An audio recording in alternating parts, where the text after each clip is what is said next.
ठीक है, तो यहाँ पे हेडिंग डालिए प्रिसीजन। तो इंस्ट्रूमेंट जो होता है, इंस्ट्रूमेंट को हम क्या करते हैं, प्रिसाइज करते हैं, है ना। इंस्ट्रूमेंट को हम क्या करते हैं, यहाँ पे प्रिसाइज करते हैं। तो प्रिसाइज करने का मतलब क्या होता है, तो प्रिसाइज करने का मतलब होता है कि इंस्ट्रूमेंट, जैसे कि हमारा कोई अमीटर है या वोल्ट मीटर है, ठीक है, तो हम क्या करते हैं, उसके स्केल को वेरी फाइन डिवाइडेड स्केल बनाते हैं उसमें, ठीक है। दूसरा, उसका जो पॉइंटर है, उसके पॉइंटर को क्या करते हैं, वेरी शार्प करते हैं। जो पॉइंटर है उसका सामने का पॉइंट क्या करते हैं, वेरी शार्प करते हैं, ठीक है। या फिर जो यहाँ पे एक एरर आता है जिसको बोलते हैं पैरेलक्स एरर, उस एरर को एलिमिनेट करने के लिए यहाँ पे हम मिरर लगाते हैं बी बैक में, ठीक है। तो इस तरह से हम इंस्ट्रूमेंट को क्या करते हैं, प्रिसाइज करते हैं। तो प्रिसाइज करने पर क्या होता है, ठीक है। तो इंस्ट्रूमेंट को यदि हम प्रिसाइज करेंगे, तो इंस्ट्रूमेंट को प्रिसाइज करने पर क्या होगा, तो इंस्ट्रूमेंट को प्रिसाइज करने पर जब उससे हम मेजरमेंट लेंगे, तो वो सेम रीडिंग हमको क्या करेगा, बार बार देगा। एक ही वैल्यू की रीडिंग क्या करेगा, बार बार देगा, है ना। जब हम क्या कर रहे हैं, कोई मेजरमेंट ले रहे हैं, कोई माप कर रहे हैं, तो उस समय गिवन पीरियड ऑफ टाइम के दौरान, ठीक है, जिस वैल्यू को हम मेजर कर रहे हैं उसकी वैल्यू को क्या करेगा, वो मेजर करके हमको बार बार शो करेगा। तो यहाँ पे यदि हम प्रिसीजन को बोलें कि प्रिसीजन का मतलब क्या होता है, तो प्रिसीजन का मतलब होता है डिग्री ऑफ, क्या होती है, रिप्रोड्यूसिबिलिटी, है ना। प्रिसीजन का मतलब क्या होता है, डिग्री ऑफ रिप्रोड्यूसिबिलिटी, कि जो ये रिप्रोड्यूसिबिलिटी की क्या होती है, मेजर होती है, माप होती है। जो प्रिसीजन है वो क्या है, जैसे कि मान लीजिए हम कोई रीडिंग ले रहे हैं, है ना। हमने एक बार रीडिंग ली और वो रीडिंग अपने को मिली यहाँ पे 10.10, ये रीडिंग मिली इतने वोल्ट। फिर अगेन हमने रीडिंग ली तो हमको यहाँ पे रीडिंग मिली 10.10 वोल्ट। तो फिर से हमने रीडिंग ली, फिर मिली हमको 10.10 वोल्ट।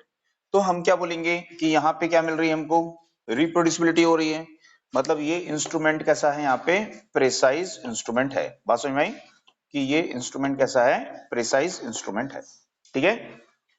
अब यदि हम किसी दूसरे इंस्ट्रूमेंट से हम रीडिंग ले रहे हैं और हमको रीडिंग मिल रही है यहाँ पे पहले 10.1 वोल्ट, फिर हमको मिल रही है, ठीक है, मान लीजिए 10.50 वोल्ट, फिर हमको मिल रही है 9.9 वोल्ट, ठीक है। तो यहाँ पे देखेंगे कि जो इंस्ट्रूमेंट है ये, इसमें जो डिग्री ऑफ रिप्रोड्यूसिबिलिटी है वो यहाँ पे नहीं है, तो हम क्या बोलेंगे, ये इंस्ट्रूमेंट प्रिसाइज नहीं है, ठीक है। लेकिन हो सकता है कि हमारी जो ट्रू वैल्यू है, हमारी मान लीजिए जो ट्रू वैल्यू है, वो ट्रू वैल्यू है मान लीजिए हमारी 10.20 वोल्ट, ये हमारी क्या है, ट्रू वैल्यू है, ठीक है। तो ये जो इंस्ट्रूमेंट है, क्या ये ट्रू वैल्यू मेजर कर रहा है, नहीं कर रहा है। ये इंस्ट्रूमेंट ट्रू वैल्यू मेजर कर रहा है, नहीं कर रहा है। तो ये जरूरी नहीं है कि इंस्ट्रूमेंट हमारा प्रिसाइज है तो वो ट्रू वैल्यू ही मेजर करेगा, ठीक है। प्रिसीजन हमको यह नहीं बताता है कि इंस्ट्रूमेंट ट्रू वैल्यू मेजर करेगा, ठीक है। ट्रू वैल्यू कुछ भी हो सकती है, लेकिन यदि इंस्ट्रूमेंट हमारा प्रिसाइज है तो वो सेम रीडिंग को क्या कर रहा है, बार बार दे रहा है, ठीक है। तो उसको क्या बोलेंगे, ये इंस्ट्रूमेंट जो है प्रिसाइज इंस्ट्रूमेंट है। बट यदि प्रिसाइज है तो जरूरी नहीं है कि वो एक्यूरेट भी हो, ठीक है। ये प्रिसाइज है बट एक्यूरेट नहीं है, ठीक है। बात समझ में आई, ये प्रिसाइज नहीं है और ना ही एक्यूरेट है, ठीक है। तो इसको बोल सकते हैं कि ये क्या है, प्रिसाइज बट नॉट एक्यूरेट,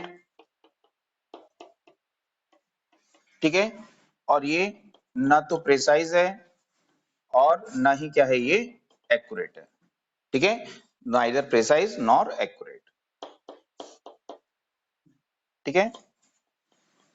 तो ये प्रिसाइज भी नहीं है और नॉट क्या है, ये एक्यूरेट है, एक्यूरेट भी ये नहीं। दूसरा ये देखेंगे यहाँ पे कि कोई एक तीसरा इंस्ट्रूमेंट है और ये तीसरा इंस्ट्रूमेंट हमको मेजर करके दे रहा है 10.20 वोल्ट, फिर मेजर करके दे रहा है 10.20, 10.20। तो ये इंस्ट्रूमेंट जो है ये प्रिसाइज भी है और क्या है, ये एक्यूरेट भी है, ठीक है। तो ये प्रिसाइज भी है एंड एक्यूरेट भी है,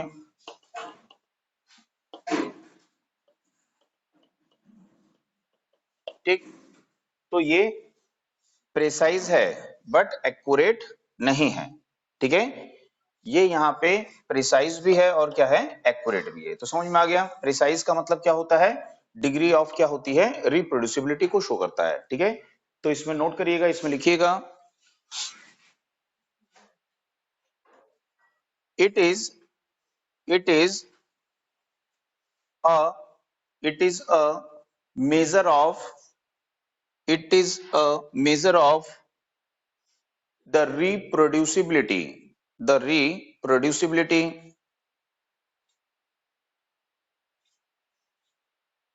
of the measurement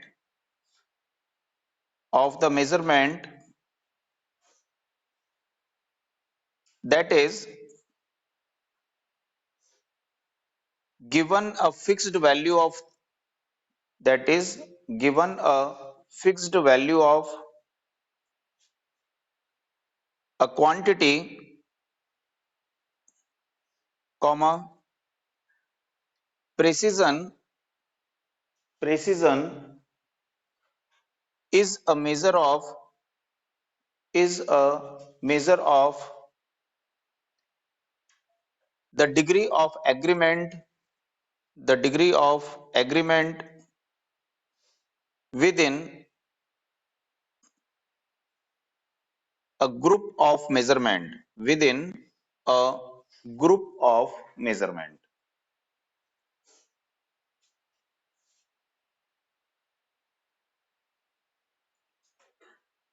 ठीक है। तो यदि देखेंगे ये क्या है, यहाँ पे ग्रुप ऑफ मेजरमेंट है, तो ग्रुप ऑफ मेजरमेंट में यहाँ पे क्या है, डिग्री ऑफ एग्रीमेंट क्या है, यहाँ पे ज्यादा है, ठीक है, कि सेम वैल्यू की रीडिंग को क्या कर रहा है, ये मेजर करके हमको बार बार दे रहा है, ठीक है। तो इसमें रिप्रोड्यूसिबिलिटी ज्यादा है, इसमें डिग्री ऑफ एग्रीमेंट ज्यादा है, ठीक है। तो ये क्या है, यहाँ पे प्रिसाइज इंस्ट्रूमेंट है, ठीक है, उसको नोट कर लो। अच्छा, उसके नीचे एक लाइन और लिख लीजिए, एक लाइन और लिख लीजिए,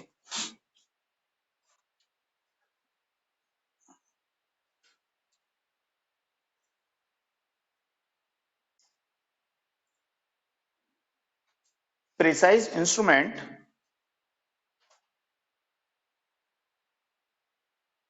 एक्यूरेट हो यह आवश्यक नहीं है। प्रिसाइज इंस्ट्रूमेंट एक्यूरेट हो यह आवश्यक नहीं है, लेकिन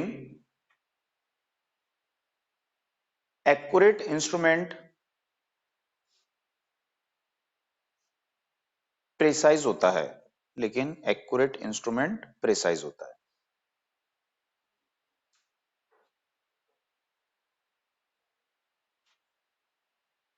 ठीक है। तो जैसे देखेंगे हमारी ट्रू वैल्यू ये है 10.2, ठीक है, 10.2 ट्रू वैल्यू है, बट ये हम क्या बोल रहे हैं, प्रिसाइज इंस्ट्रूमेंट है ना, इसमें क्या है, डिग्री ऑफ रिप्रोड्यूसिबिलिटी है, तो क्या एक्यूरेट है, ये एक्यूरेट नहीं है। तो प्रिसाइज है बट ये एक्यूरेट नहीं है, जरूरी नहीं है कि वो एक्यूरेट होगा। ये जो इंस्ट्रूमेंट है ये एक्यूरेट इंस्ट्रूमेंट है, ये हर बार रीडिंग क्या कर रहा है, ट्रू वैल्यू दे रहा है आपको, ठीक है। तो ये एक्यूरेट इंस्ट्रूमेंट है, तो एक्यूरेट है तो क्या है, वो प्रिसाइज भी होगा, ठीक है, उसको नोट कर लीजिए।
हो गया, उसमें एक और लिख लीजिए, एक दो लाइन उसमें लिखना है तो और लिख लीजिए, एक दो लाइन उसमें लिखिए,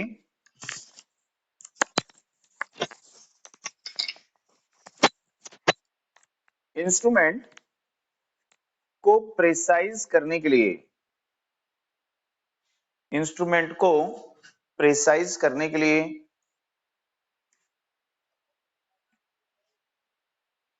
fine divided scale, FINE, fine divided scale,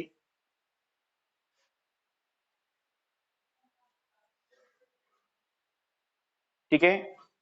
knife, knife edge, knife edge pointer, knife edge pointer and parallax error, parallax error को रिमूव करने के लिए, पैरेलैक्स एरर को रिमूव करने के लिए मिरर का यूज करते हैं, मिरर का यूज करते हैं। तो इस तरह से हम क्या करते हैं, इंस्ट्रूमेंट को प्रेसाइज करते हैं, जिससे कि उसमें डिग्री ऑफ रिप्रोड्यूसिबिलिटी जो है वो इंक्रीज हो जाए।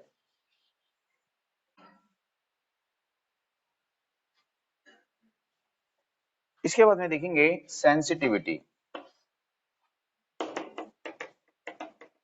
तो सेंसिटिविटी का मतलब क्या होता है कि किसी भी इंस्ट्रूमेंट के इनपुट में किया गया वह स्मॉल चेंज जिसको कि वह इंस्ट्रूमेंट डिटेक्ट करने में सक्षम होता है, एबल होता है, ठीक है। तो उसको क्या बोलते हैं, स्मॉलेस्ट चेंज इन इनपुट, ठीक है। जैसे कि मान लीजिए कोई ये एक इंस्ट्रूमेंट है,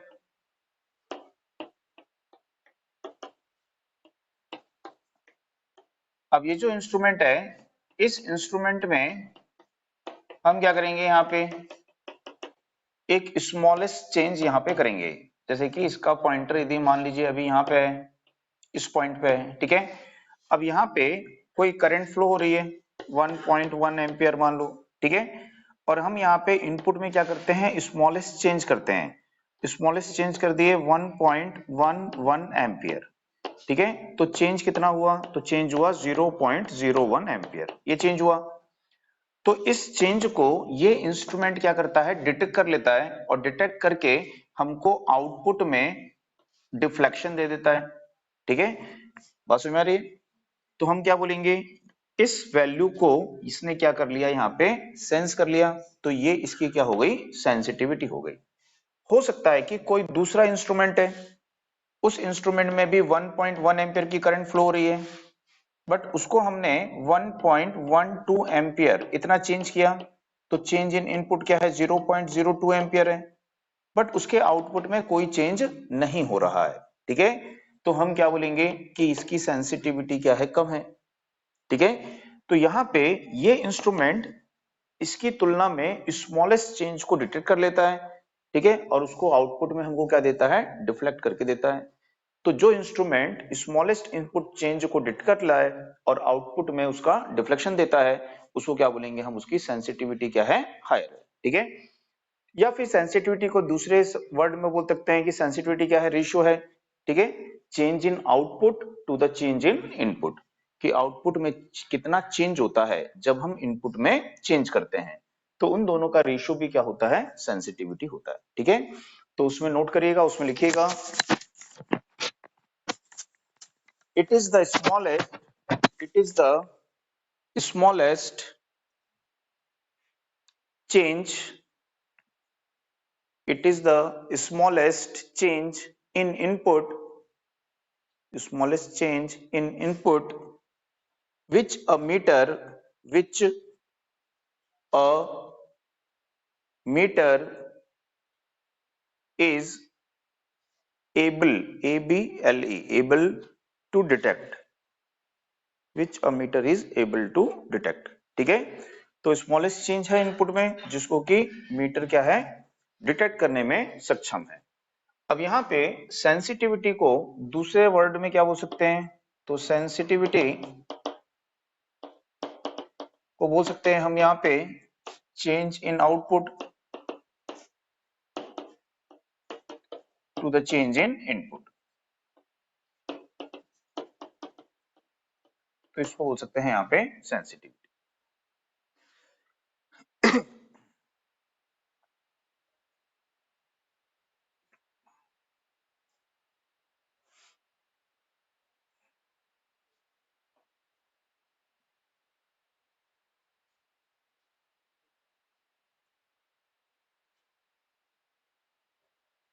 ठीक है, अब इसमें क्वेश्चन नोट करिए, क्वेश्चन लिखिए। A Wheatstone bridge, a Wheatstone bridge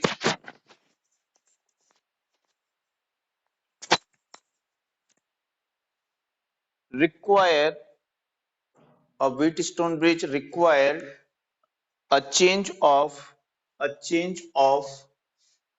7 ohm in the unknown arm in the unknown bhuja, unknown arm, ठीक है, of the bridge, unknown arms of the bridge to produce a change in deflection of 3 mm 3 mm of the galvanometer, 3 mm of the galvanometer. Full stop. Determine its sensitivity. Determine its sensitivity. तो यदि हम देखें कि ये हमारा क्या है, इस प्रकार से ऐसा ब्रिज है, तो ये ब्रिज होता है और इसके बीच में यहाँ पे क्या लगा होता है, ये गैल्वेनोमीटर लगा होता है, ठीक है। और इस ब्रिज को जब हम क्या करते हैं, बैलेंस करते हैं, ठीक है, तो हम क्या करते हैं, रेजिस्टेंस को वेरी करते हैं, है ना, पी क्यू आर एस। तो इस रेजिस्टेंस को, स्टैंडर्ड रेजिस्टेंस को हम क्या करते हैं, चेंज करते हैं। तो बोल रहा है कि इस रेजिस्टेंस को हमने क्या किया, 7 ओम चेंज किया, ठीक है। तो जो गैल्वेनोमीटर है, इसमें जो डिफ्लेक्शन हुआ वो कितना mm डिफ्लेक्शन हुआ, 3 mm का डिफ्लेक्शन हुआ, ठीक है। तो 7 ओम रेजिस्टेंस चेंज होने पर 3 mm का डिफ्लेक्शन हुआ, तो change in input to the क्या हो गया, चेंज इन आउटपुट हो गया, ठीक है। तो चेंज इन आउटपुट है डिफ्लेक्शन, चेंज इन इनपुट क्या है, ओमिक वैल्यू है। तो इसको डिवाइड करेंगे तो हमारे पास में क्या आ जाएगी, इसकी सेंसिटिविटी आ जाएगी, कितना mm पर ओम उसका सेंसिटिविटी है, ठीक है।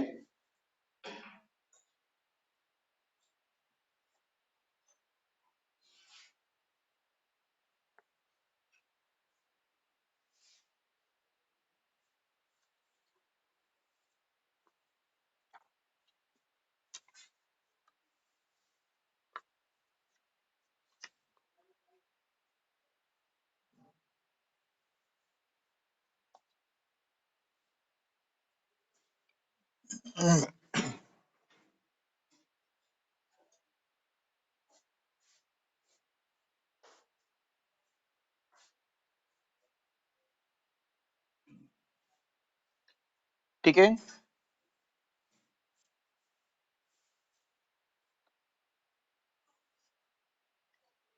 इसके बाद में होता है थ्रेशोल्ड। तो थ्रेशोल्ड का मतलब यहाँ पे क्या होता है,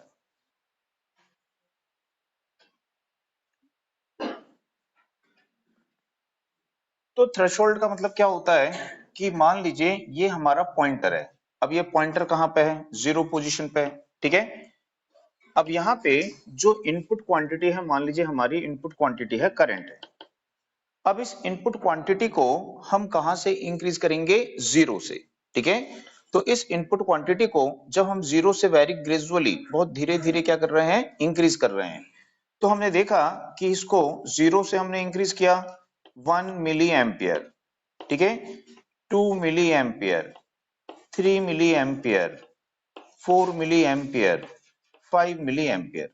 तो 5 मिली एम्पियर तक हमने यहाँ पे इनपुट क्वांटिटी को क्या किया, चेंज किया वेरी ग्रेजुअली, है ना। कहां से इंक्रीज करना है, 0 से करना है, ठीक है। नॉन जीरो वैल्यू से नहीं लेना है, यहाँ पे किससे लेना है, 0 वैल्यू से। ये स्टार्टिंग की कंडीशन होती है, ठीक है, कि जब हम इनपुट क्वांटिटी को 0 से क्या कर रहे हैं, यहाँ पे इंक्रीज कर रहे हैं, ठीक है।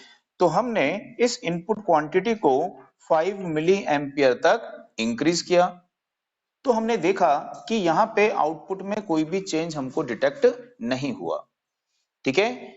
लेकिन जैसे ही हम 5 मिली एम्पियर से अब इसको 6 मिली एम्पियर करते हैं, आउटपुट में चेंज डिटेक्ट हो जाता है, ठीक है। तो यहाँ पे इस इंस्ट्रूमेंट का जो थ्रेशोल्ड होगा वो कितना होगा, 5 मिली एम्पियर होगा, ठीक है। तो इनपुट में जब हम क्वांटिटी को जीरो से वेरी ग्रेजुअली बहुत धीरे धीरे क्या कर रहे हैं, इंक्रीज कर रहे हैं, ठीक है। तो वह इनपुट क्वांटिटी जिससे पहले आउटपुट में कोई चेंज डिटेक्ट नहीं होता है, ठीक है, वो क्या कहलाती है, इसका थ्रेशोल्ड कहलाती है, ठीक है। जैसे मान लीजिए कोई इस प्रकार से ऐसा गियर्स है,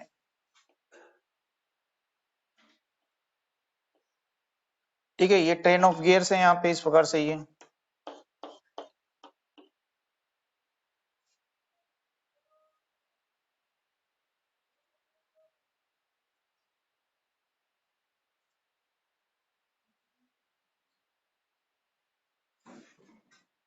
ठीक है। अब यहाँ पे देखेंगे कि ये यहाँ पे फिक्स्ड है और ये क्या है, यहाँ पे मूवेबल है, ठीक है। इसको हम मूव कर रहे हैं ऐसा, तो हम देखेंगे कि जब इसको मूव करेंगे तो ये इतना गैप दिख रहा है यहाँ पे, जब ये आगे इंक्रीज होगा, आगे मूव करके इससे टकराएगा, तब उसके बाद में ये आगे की तरफ मूव करेगा, ठीक है। तो जब तक ये इससे टकराएगा नहीं तब तक ये आगे मूव करेगा क्या, तो हम बोलेंगे कि ये जो डिफरेंस दिख रहा है, ये इनपुट क्वांटिटी जब तक इसको हम इंक्रीज करते हैं तब तक आउटपुट में आपको कोई चेंज डिटेक्ट नहीं होगा, तो ये इसका क्या हो जाएगा, थ्रेशोल्ड हो जाएगा। तो जो इंस्ट्रूमेंट होता है, इस इंस्ट्रूमेंट में क्या हो सकता है, मूविंग सिस्टम होगा, उस मूविंग सिस्टम का क्या होगा, कुछ इनर्शिया होगा, ठीक है। तो जब हम इनपुट दे रहे हैं, ये इनपुट उसके मूविंग सिस्टम के इनर्शिया को ओवरकम करेगा, उसके फ्रिक्शन को ओवरकम करेगा, ठीक है। उसके बाद ही क्या होगा, आउटपुट में चेंज डिटेक्ट होगा, ठीक है। तो इसलिए इस क्वांटिटी को क्या बोला गया, ये इंस्ट्रूमेंट का क्या है, थ्रेशोल्ड है। आई बात समझ में, तो उसमें नोट करिए, उसमें लिखिएगा इंस्ट्रूमेंट, इंस्ट्रूमेंट के इनपुट को जीरो से, कहां से स्टार्ट करना है इसको, जीरो से, इंस्ट्रूमेंट के इनपुट को जीरो से ग्रेजुअली, धीरे धीरे, ग्रेजुअली धीरे धीरे इंक्रीज करने पर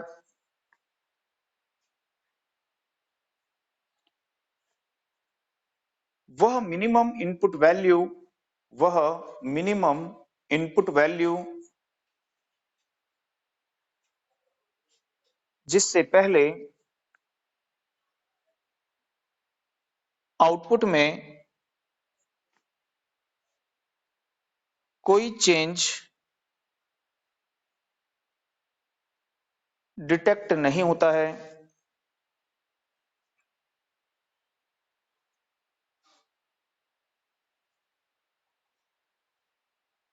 इंस्ट्रूमेंट का थ्रेशोल्ड कहलाती है, इंस्ट्रूमेंट का थ्रेशोल्ड कहलाती है, ठीक है। इसके बाद में होता है डेड टाइम, डेड टाइम। तो डेड टाइम क्या होता है, इसको यहां पे देखते हैं। तो मेजरेंड का मतलब क्या होता है, मेजरेंड, मेजरेंड का मतलब होता है मापी जाने वाली क्वांटिटी, जिस क्वांटिटी को हम माप रहे हैं, जिसको मेजर कर रहे हैं, जैसे करंट को मेजर कर रहे हो, करंट मेजरेंड है, वोल्टेज को मेजर कर रहे हैं तो वोल्टेज मेजरेंड है, ठीक है। तो यहाँ पे जो ये मेजरेंड है, इस मेजरेंड को जब हमने यहाँ पे क्या किया, इनपुट में चेंज किया, ठीक है। तो जब इसको इनपुट में चेंज करते हैं तो क्या ये इंस्ट्रूमेंट इस इनपुट क्वांटिटी में चेंज होने पर, मेजरेंड में चेंज होने पर तुरंत रिस्पॉन्ड कर देता है, तुरंत ये रिस्पॉन्ड नहीं करेगा, ठीक है। ये रिस्पॉन्ड करने में कुछ क्या लगाएगा, समय लगाएगा, क्योंकि इसका भी क्या होता है, फ्रिक्शन होता है, इसका इनर्शिया होता है, ठीक है। जैसे कि कोई ऑब्जेक्ट रखा है, जब उस पर आप फोर्स लगाओगे, ठीक है, तो फोर्स लगाने पे क्या तुरंत आगे बढ़ जाएगा, नहीं बढ़ेगा। जब आप फोर्स लगाओगे उसके बाद में वो आगे बढ़ने में क्या लगेगा, कुछ समय लेगा, रिस्पॉन्ड करने में कुछ समय लेगा। तो कोई भी इंस्ट्रूमेंट को जब हम इनपुट में मेजरेंड में चेंज कर रहे हैं, यानी इनपुट क्वांटिटी जिसको हम माप रहे हैं, उसमें जब हम इनपुट वैल्यू में क्या कर रहे हैं, चेंज कर रहे हैं, ठीक है, तो वो इंस्ट्रूमेंट रिस्पॉन्ड करने में, यानी कि आउटपुट में डिफ्लेक्शन देने में क्या लगाएगा, कुछ समय लगाएगा। तो उस समय को, जितना समय वो लेगा, ठीक है, डिफ्लेक्शन लेने में, ठीक है, तो उसको क्या बोलेंगे हम, उसका डेड टाइम बोलेंगे।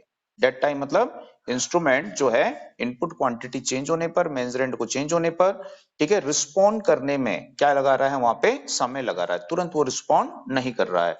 तो जो समय लगाएगा रिस्पॉन्ड करने में, है ना, इनपुट क्वांटिटी तो इंक्रीज हो चुकी है, बट इंस्ट्रूमेंट रिस्पॉन्ड करने में क्या लगा रहा है, समय लगा रहा है। अभी आपको डिफ्लेक्शन नहीं मिल रहा है, इंस्ट्रूमेंट का मूविंग सिस्टम घूम नहीं रहा है, ठीक है। तो जो समय लगाएगा वो रिस्पॉन्ड करने में, उस समय को क्या बोलेंगे, डेड टाइम बोलेंगे, ठीक है।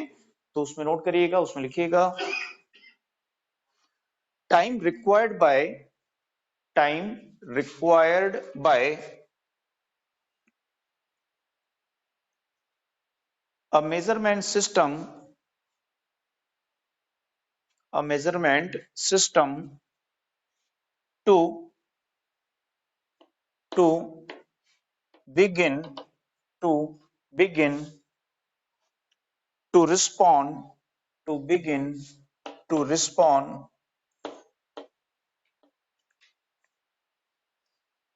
to a change in the to a change in the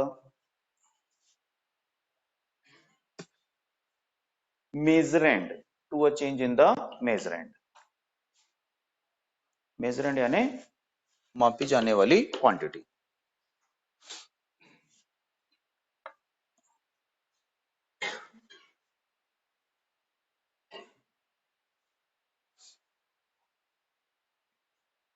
ठीक है, इसके बाद में होता है, उसको बोलते हैं डेड जोन।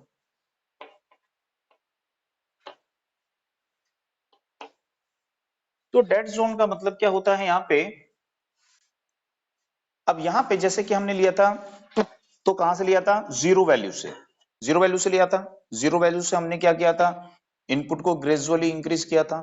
अब यहाँ पे जीरो वैल्यू नहीं है, अब यहाँ पे क्या है, नॉन जीरो वैल्यू, ठीक है, कहीं पे भी, ठीक है, ये सब नॉन जीरो वैल्यू है, कहीं पे भी हो सकता है पॉइंटर हमारे यहाँ पे हो, ठीक है। अब यहाँ से ये यहाँ मूव करेगा, तो ये क्या है, नॉन जीरो वैल्यू है, ठीक है।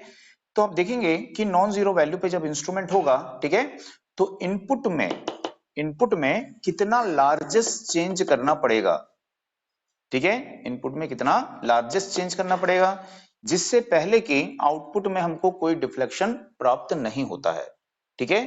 उस लार्जेस्ट इनपुट चेंज को क्या बोलते हैं, यहाँ पे डेड जोन बोलते हैं, ठीक है। बात समझ में आ रही है कि जब इंस्ट्रूमेंट कहां पे है, कहीं पे भी हो सकता है, नॉन जीरो पे है ना, कहीं पे भी नॉन जीरो पे है, ठीक है। जैसे कि मान लीजिए ये है 1, ये है 1.2 और ये है 1.4, तो इंस्ट्रूमेंट अभी हमारा 1.4 पे है, ठीक। अब यदि मान लीजिए इंस्ट्रूमेंट 1.4 पे है और हमने इसमें चेंज किया है 4 0 पॉइंट, मान लीजिए 0.2 चेंज किया, यहाँ पे कोई इंस्ट्रूमेंट में डिफ्लेक्शन नहीं होता है, चेंज नहीं होता है। यहाँ पे हमने 0.08 किया, इसमें कोई चेंज नहीं होता है, कोई डिफ्लेक्शन नहीं होता है, ठीक है। हमने जैसे ही 1.49 किया, ठीक है, तो इस इंस्ट्रूमेंट में क्या होता है, यहाँ पे चेंज होता है, डिफ्लेक्शन होता है, और ये हमको क्या करता है, आउटपुट में चेंज डिटेक्ट कर देता है, आउटपुट में चेंज दे देता है। तो हम देखेंगे 0 से लेके 0.8 तक, 0 से लेके 0 से लेके 0.00, ठीक है, 1 बोल सकते हैं, इससे लेके हमने 0.08 तक क्या किया, चेंज किया, ठीक है, बट आउटपुट में कोई भी चेंज हमको प्राप्त नहीं हुआ। तो ये जो है वैल्यू, ये क्या कहलाएगी, इंस्ट्रूमेंट का डेड जोन कहलाएगी, ठीक है ना। तो ये लार्जेस्ट इनपुट चेंज है, ठीक है, जिससे पहले आउटपुट में हमको कोई भी चेंज डिटेक्ट नहीं होता है, तो इसको क्या बोलेंगे, हम इसका डेड जोन बोलेंगे, ठीक है। तो उसमें नोट करिएगा, उसमें लिखिएगा the largest input change, the largest input change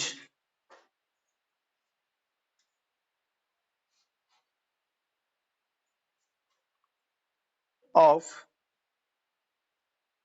quantity of quantity for which for which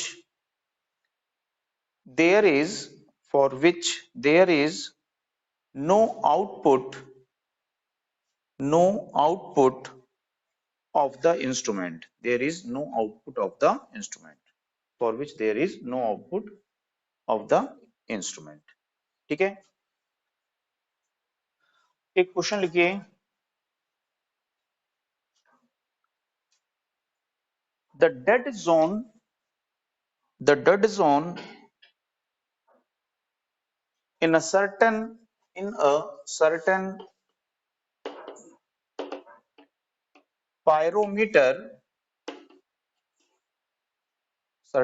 pyrometer, is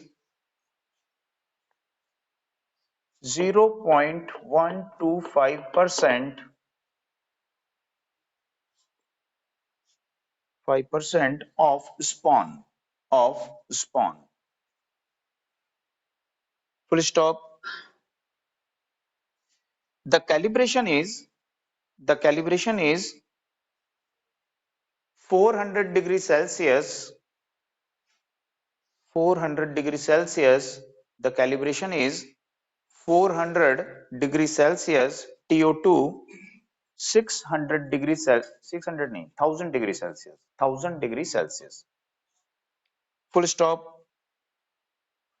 What temperature change, what temperature change might occur,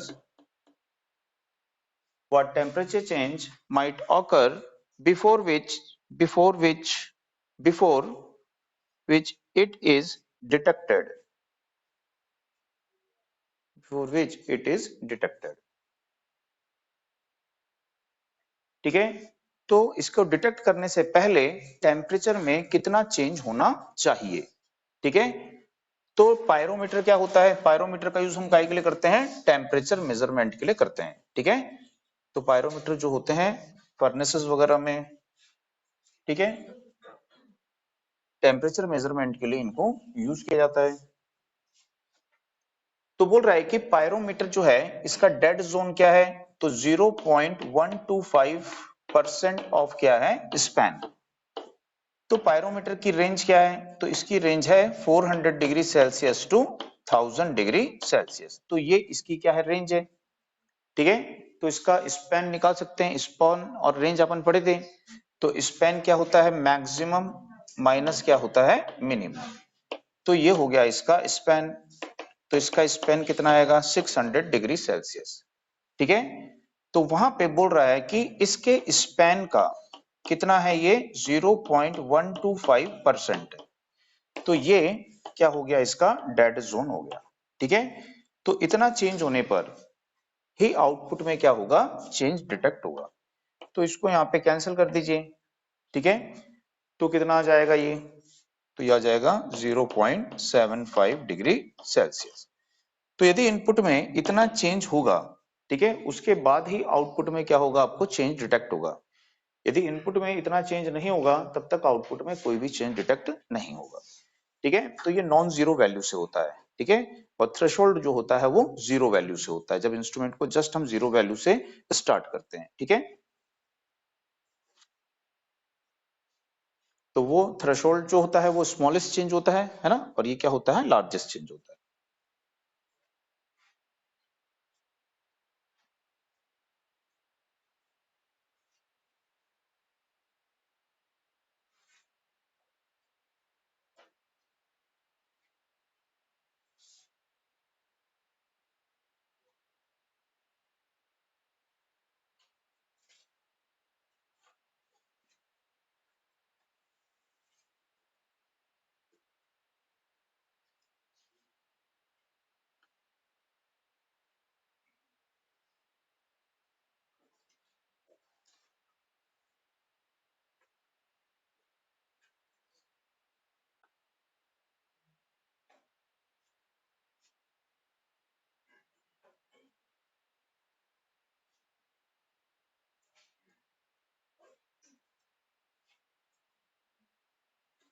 ठीक है,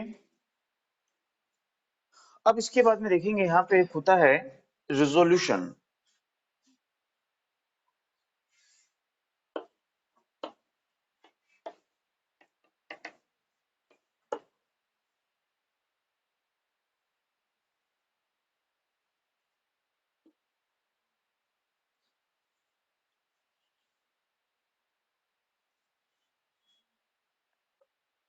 तो यहाँ पे रिजोल्यूशन का मतलब क्या होता है, ठीक है।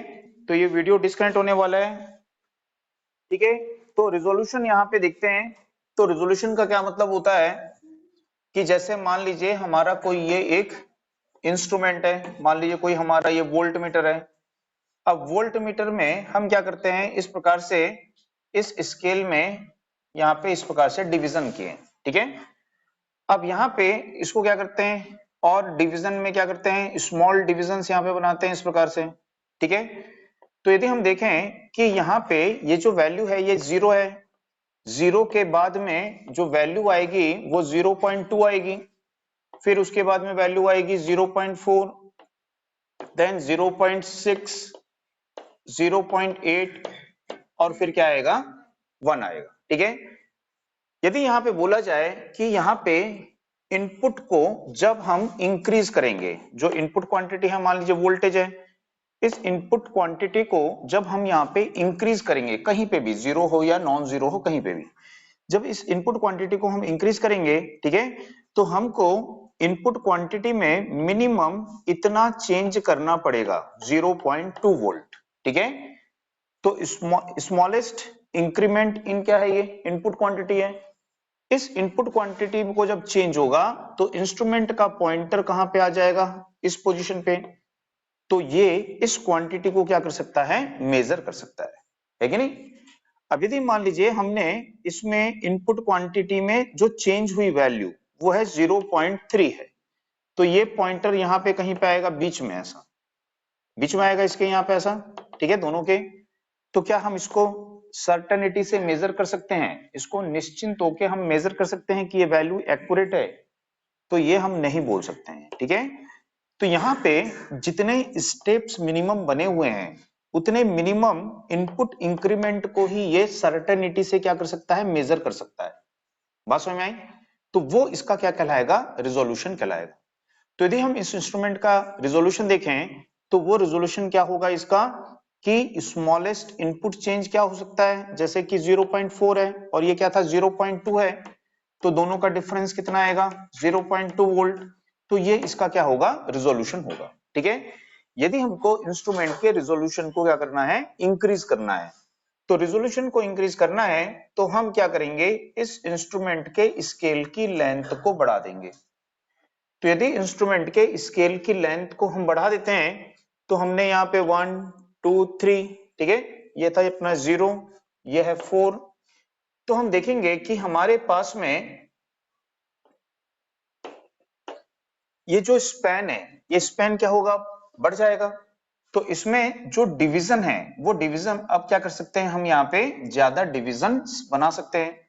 तो जैसे मान लीजिए हमने यहाँ पे अब डिविजन्स बना दिए, ये 1 2 3 4, 1 2 3 4, ठीक है।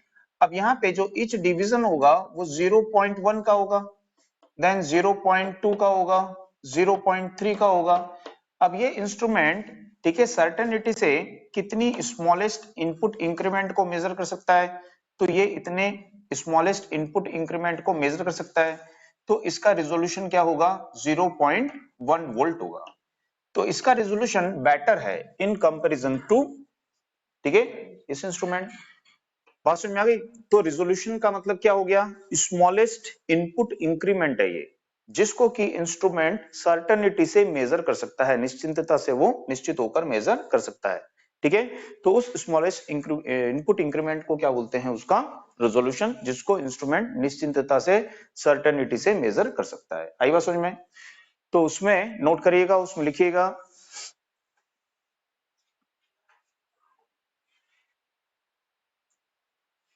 the smallest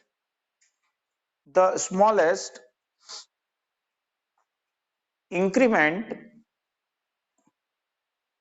in input, the smallest increment in input which can be detected, which can be detected with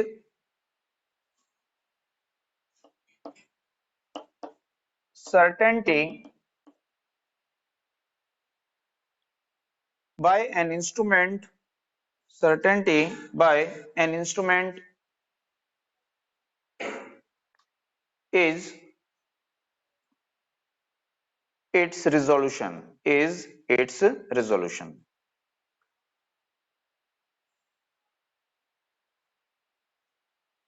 यानी कि ये क्या होता है, स्मॉलेस्ट मेजरेबल इनपुट चेंज होता है ये, ठीक है। इनपुट में स्मॉलेस्ट चेंज जिसको कि मेजर किया जा सकता है, तो स्मॉलेस्ट मेजरेबल इनपुट चेंज जिसको बोलते हैं, रेजोल्यूशन को। बना लिए इसको। अब उसमें लिखिए एक लाइन और, इंस्ट्रूमेंट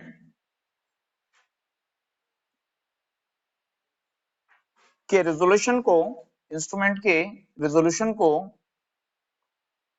इंप्रूव करने के लिए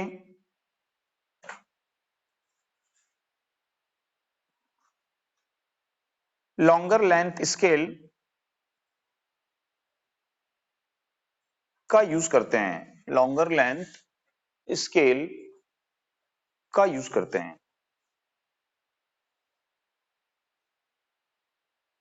क्वेश्चन लिखिए, a moving coil voltmeter has a uniform scale. A moving coil voltmeter has a uniform scale with 100 divisions,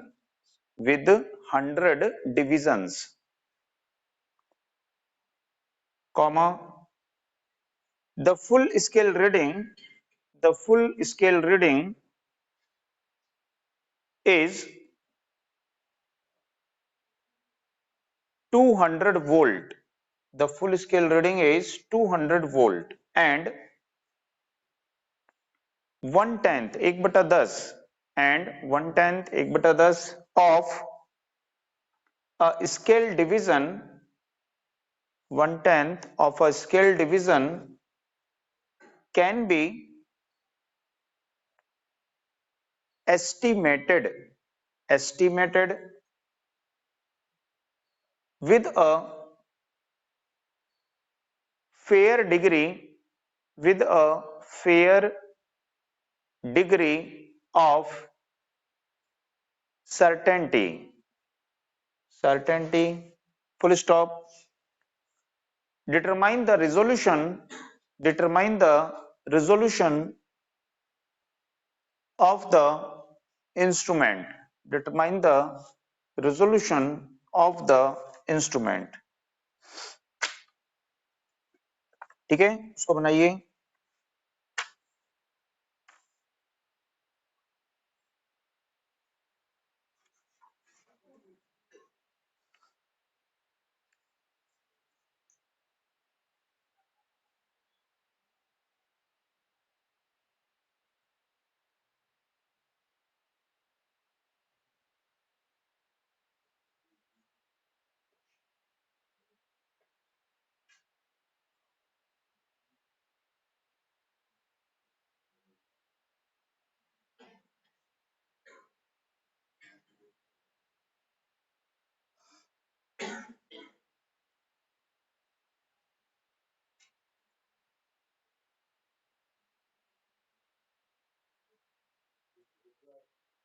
हम्म, 0.02 आया,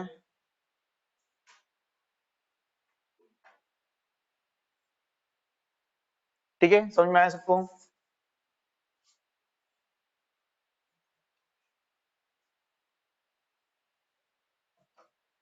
तो यहाँ पे क्या बोला कि इस प्रकार से जो डिविजन्स बने हुए हैं, ये कितने डिविजन्स हैं यहाँ पे, 0 से लेके 100 डिवीजन है।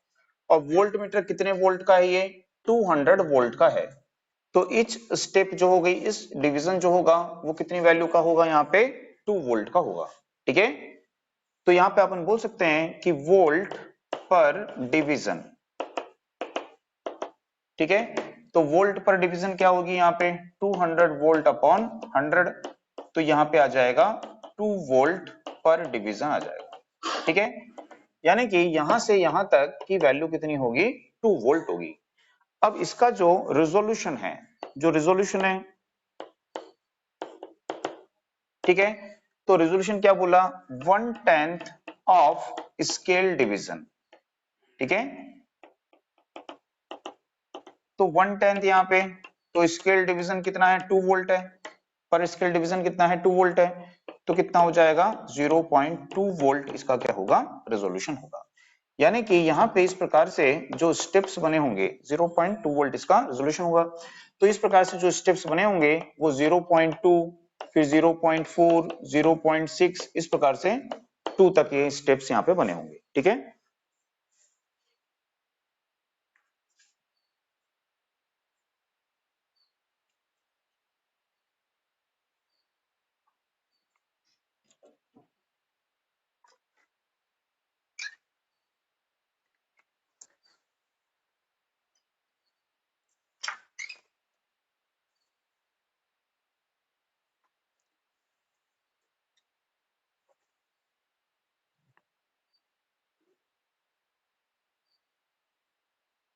ठीक है, नोट कर लिए।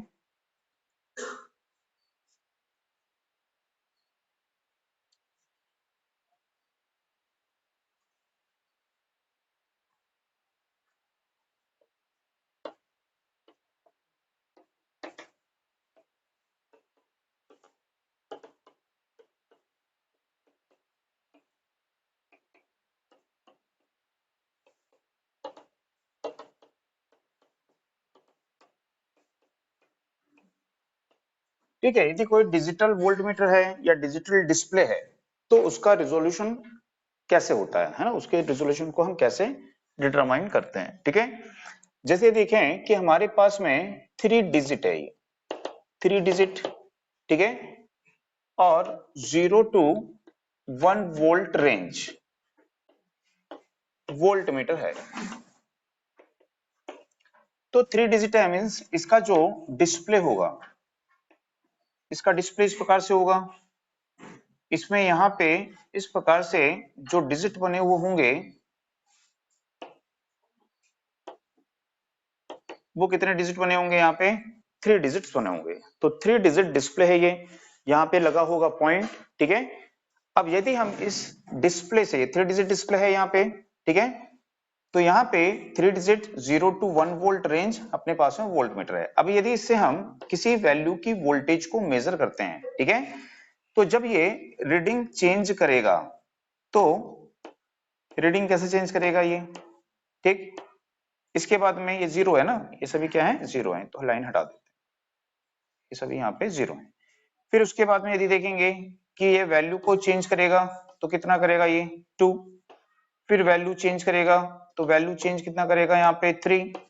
तो इस प्रकार से ये वैल्यू को चेंज करेगा और लास्ट में इसकी जो वैल्यू आएगी वो लास्ट वैल्यू हमको क्या मिल सकती है, 999।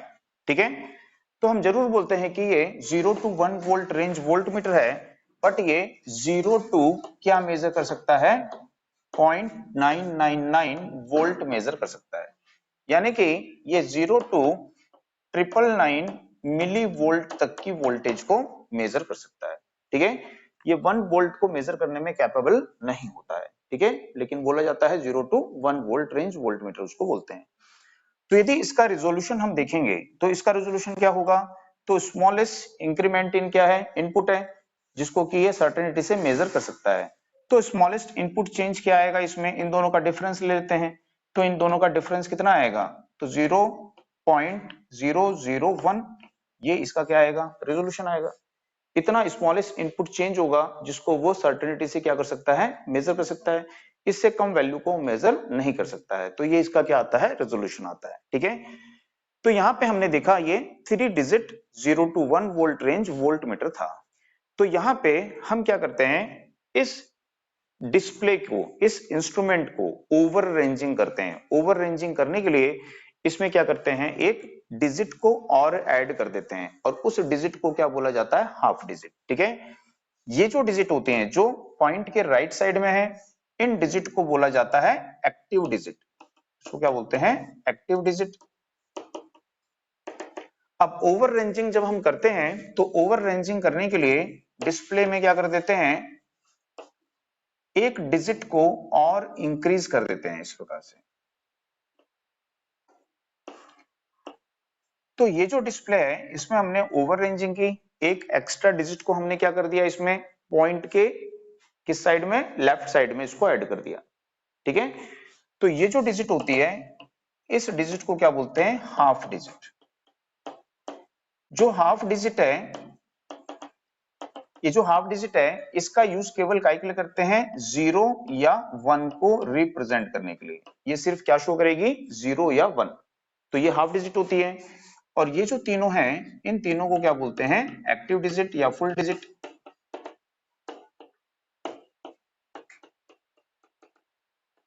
और इस डिस्प्ले को क्या बोलते हैं, 3.5 डिजिट डिस्प्ले इसको बोलते हैं। तो इसको बोलेंगे 3.5 डिजिट डिस्प्ले।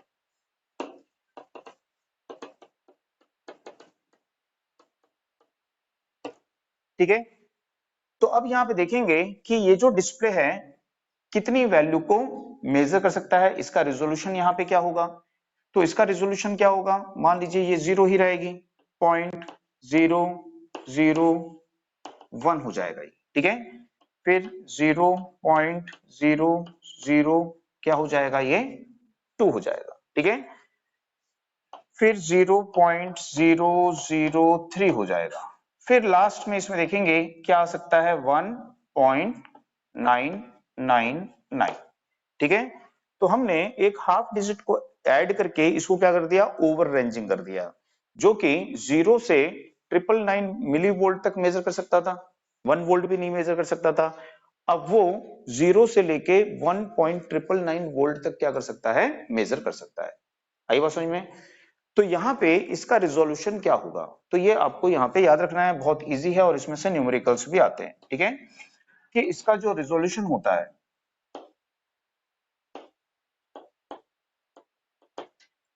ये होता है 1/10⁻n।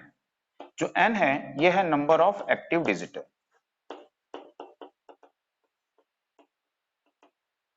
ठीक है, तो यदि हम देखेंगे कि यहाँ पे एक्टिव डिजिट कितनी है, 3 है, तो 1/10 क्या हो जाएगा, 3। तो 1/10 का मतलब क्या होगा, 0.001 ही होगा। तो इसका रेजोल्यूशन भी कितना आएगा, सेम, है ना। हाफ डिजिट को इंक्रीज किया बट इसके रेजोल्यूशन में कोई चेंज नहीं होगा। इन दोनों का डिफरेंस अभी भी कितना आएगा, 0.001 ही आएगा।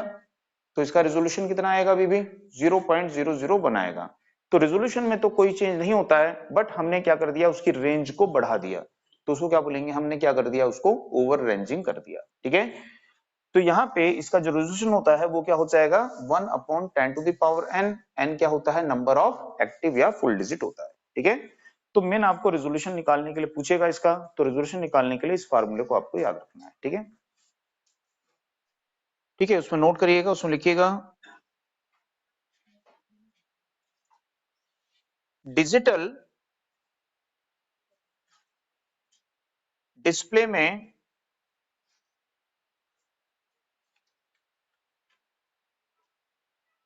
डिजिट पोजीशन की संख्या, डिजिट पोजीशन की संख्या के द्वारा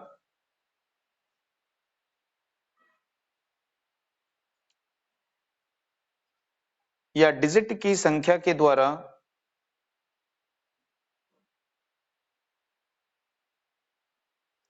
रिजोल्यूशन रिजोल्यूशन डिटरमाइन करते हैं, रिजोल्यूशन निर्धारित करते हैं।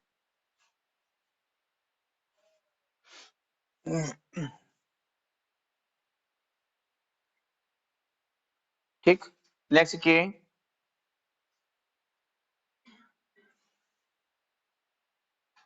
Three three digit three digit three digit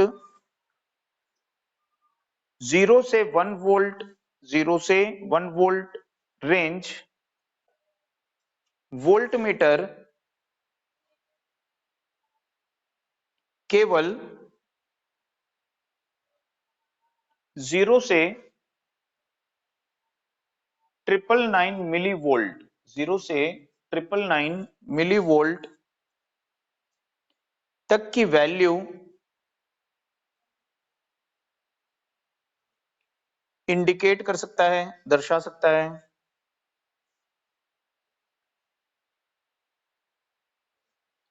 इसमें स्मॉलेस्ट इंक्रीमेंट या रिजोल्यूशन 1 मिली वोल्ट होता है। पैराग्राफ चेंज कर लिखिए। इस डिस्प्ले में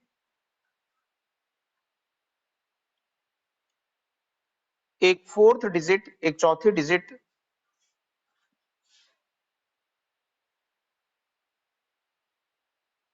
यूज करते हैं।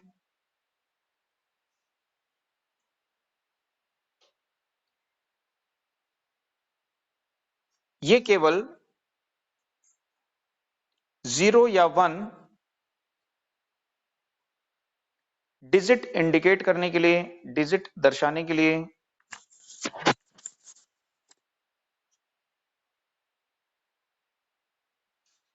डिस्प्ले के लेफ्ट साइड में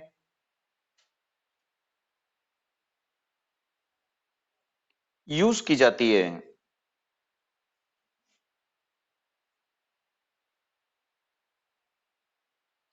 इसकी हेल्प से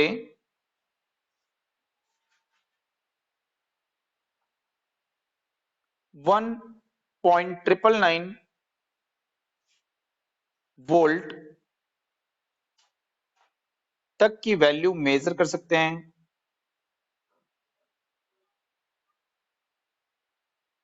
इसे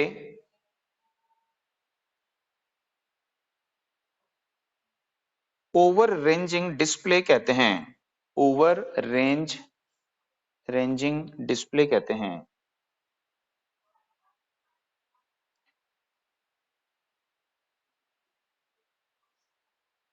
यह डिजिट हाफ डिजिट कहलाती है। यह डिजिट हाफ डिजिट कहलाती है। यह डिस्प्ले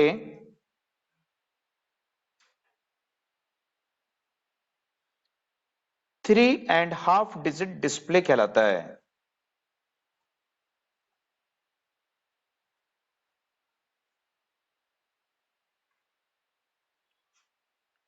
ठीक है, तो इस डिस्प्ले का जो रेजोल्यूशन है ये क्या होता है, 1/10⁻n, जहां पे n क्या होती है, नंबर ऑफ एक्टिव डिजिट। तो इसको लिखना है तो लिख लीजिए, इस डिस्प्ले का रेजोल्यूशन 1/10⁻n होता है। ठीक है,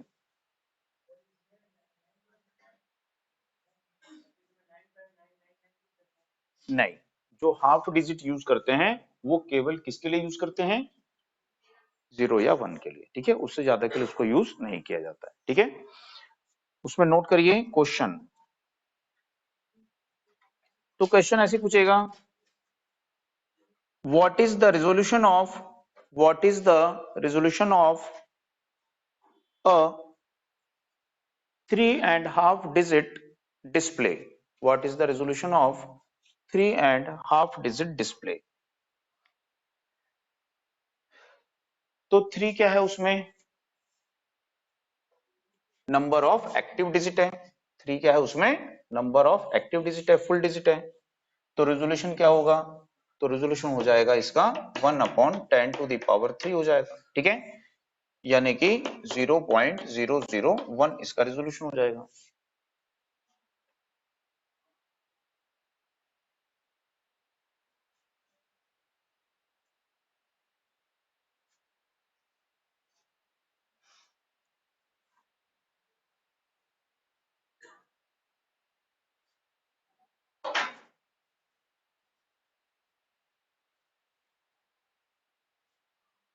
ठीक है, नेक्स्ट क्वेश्चन लिखिए, find the resolution of find the resolution of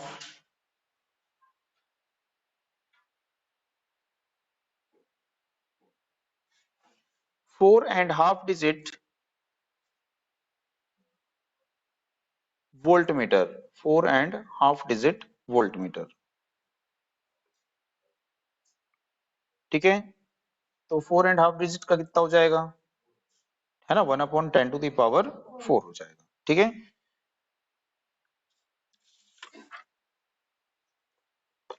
next question लिखिए।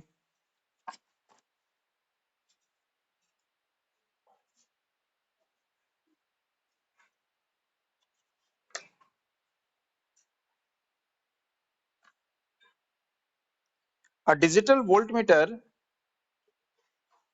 a digital voltmeter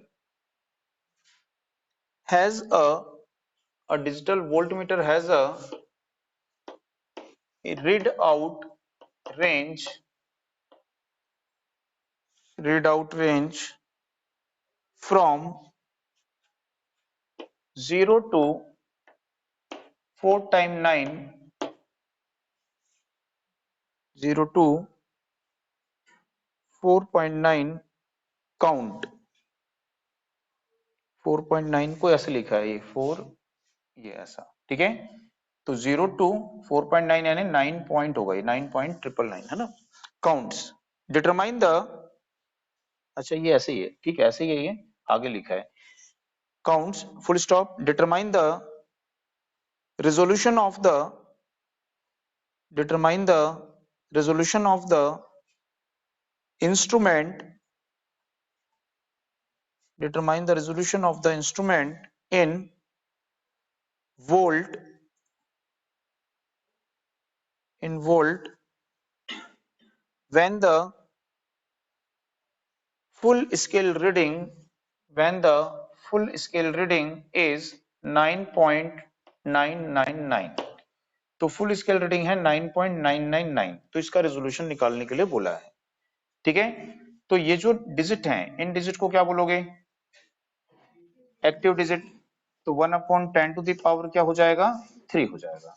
तो इसका रेजोल्यूशन 0.001 वोल्ट या बोल सकते हैं 1 मिली वोल्ट आएगा, ठीक है। तो इस तरह से क्वेश्चन ये आपको इसमें पूछ सकता है।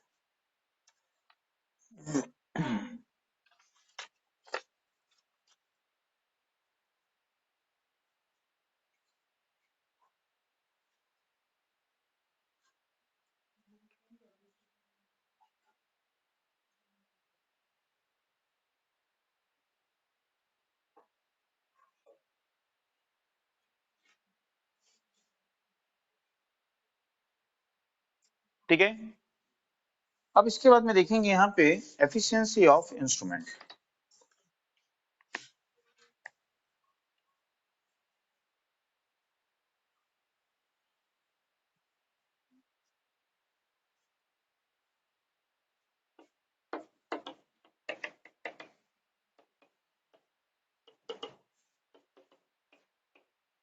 तो एफिशिएंसी ऑफ इंस्ट्रूमेंट का मतलब क्या होता है, एफिशिएंसी का मतलब क्या होता है, आउटपुट अपॉन इनपुट का क्या होगा, रेशियो। तो उसको क्या बोलेंगे, उसकी एफिशिएंसी। तो इंस्ट्रूमेंट से हमको आउटपुट क्या मिलता है, तो इंस्ट्रूमेंट से हमको आउटपुट क्या मिलता है, डिफ्लेक्शन मिलता है, ठीक है।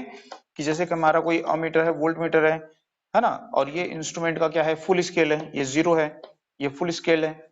तो इंस्ट्रूमेंट का पॉइंटर फुल स्केल डिफ्लेक्शन देगा यहाँ पे। तो मान लीजिए फुल स्केल डिफ्लेक्शन देगा तो ये रीडिंग हमको मिल जाएगी। तो फुल स्केल जब ये डिफ्लेक्शन देगा, ठीक है, तो उस डिफ्लेक्शन को देने के लिए इसका मूविंग सिस्टम मूव करेगा, इसका पॉइंटर घूमेगा। तो पॉइंटर मूव करेगा, घूमेगा, अपने आप तो नहीं घूमेगा, उसके लिए वो क्या करेगा, जो हम पावर जिस सर्किट में इसको कनेक्ट किए हैं उसकी पावर को यूज करेगा, यानी पावर को कंज्यूम करेगा, तभी वर्क डन होगा, तभी डिफ्लेक्शन होगा, ठीक है। तो ये फुल स्केल डिफ्लेक्शन देने के लिए, ठीक है, हम कितनी पावर कंज्यूम कर रहा है, ठीक है, ये क्या कहलाएगा, इसका यहाँ पे एफिशिएंसी कहलाएगी, ठीक है। तो एफिशिएंसी को बोल सकते हैं हम reading of instrument at full scale deflection, ठीक है, कि फुल स्केल डिफ्लेक्शन पर वो हमको कितनी रीडिंग दे रहा है, ठीक है। तो यहाँ पे हमेशा एफिशिएंसी को किसके टर्म्स में एक्सप्रेस करते हैं, फुल स्केल के। तो रीडिंग देने के लिए वो है ना, फुल स्केल डिफ्लेक्शन देने के लिए, ठीक है, उसमें वो अपनी वहां पे कितनी रीडिंग मेजर कर रहा है ना, कितनी रीडिंग माप रहा है, और upon power taken by instrument for full scale deflection.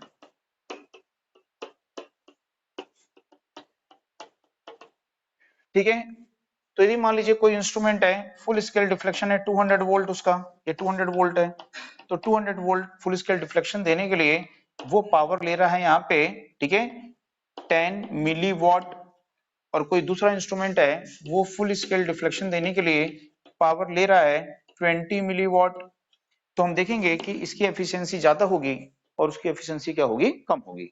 तो हमेशा फुल स्केल रीडिंग को लेना है, और फुल स्केल रीडिंग लेने के लिए, फुल स्केल डिफ्लेक्शन देने के लिए वो कितनी पावर कंज्यूम करेगा उसको लेना है। हाफ स्केल के टर्म्स में नहीं लेते हैं, फुल स्केल के टर्म्स में ही लेते हैं। ठीक है, उसको नोट कर लीजिए।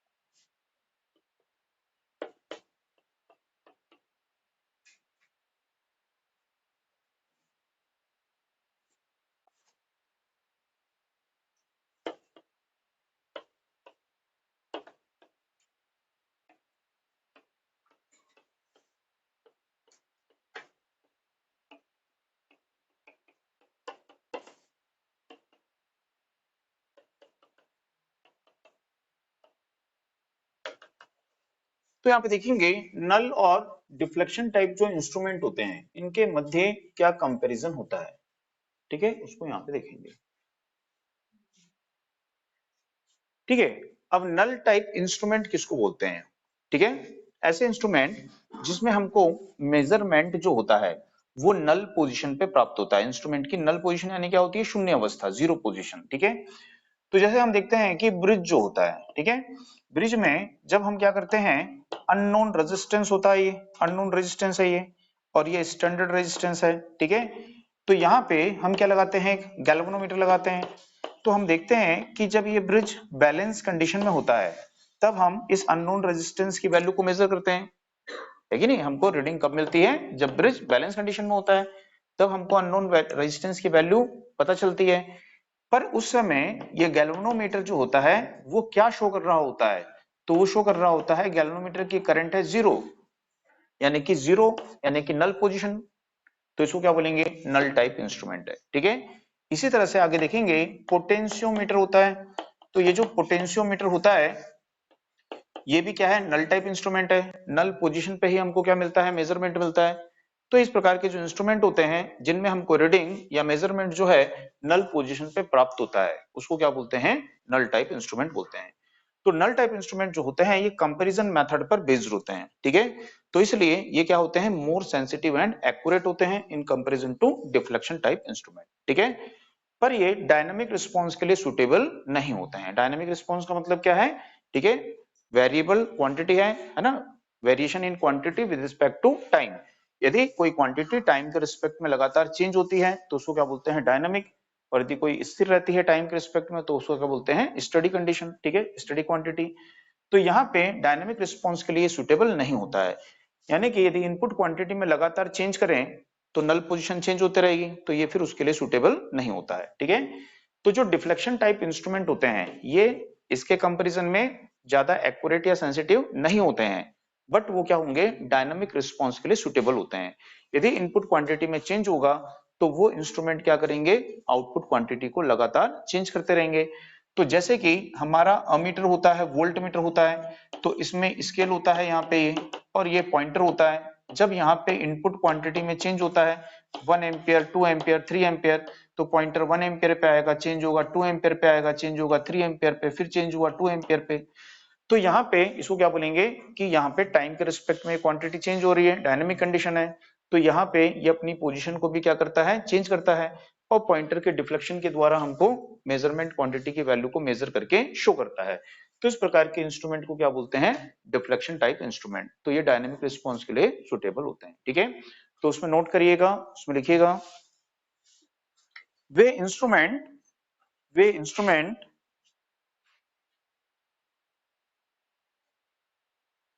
जिनमें मेजरमेंट वे इंस्ट्रूमेंट जिनमें मेजरमेंट इंस्ट्रूमेंट की नल या जीरो पोजीशन पर प्राप्त होता है।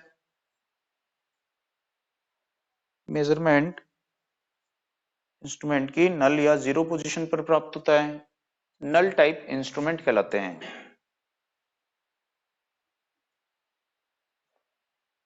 नल टाइप इंस्ट्रूमेंट कहलाते हैं। जैसे व्हीट स्टोन ब्रिज,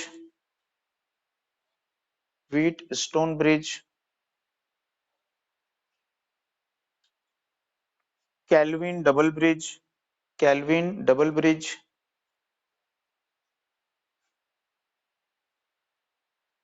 पोटेंशियोमीटर आदि, पोटेंशियोमीटर आदि।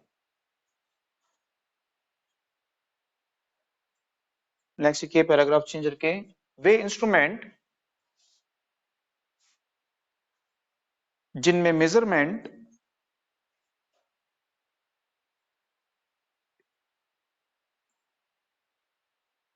पॉइंटर के डिफ्लेक्शन द्वारा प्राप्त होता है।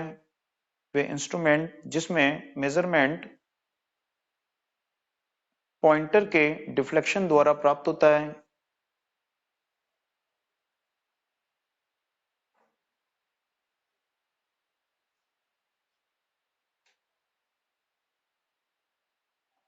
डिफ्लेक्शन टाइप इंस्ट्रूमेंट कहलाते हैं। डिफ्लेक्शन टाइप इंस्ट्रूमेंट कहलाते हैं।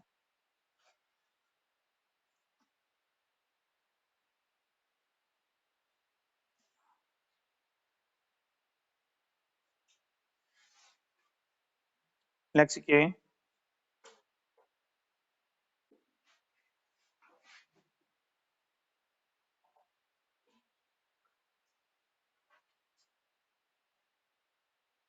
पॉइंट डाल के लिखना अलग से है ना।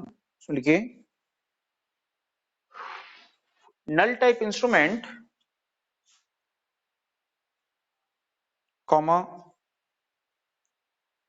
डिफ्लेक्शन टाइप इंस्ट्रूमेंट की तुलना में, डिफ्लेक्शन टाइप इंस्ट्रूमेंट की तुलना में मोर एक्यूरेट, ज्यादा accurate, more accurate and sensitive होते हैं। मोर एक्यूरेट एंड सेंसिटिव होते हैं।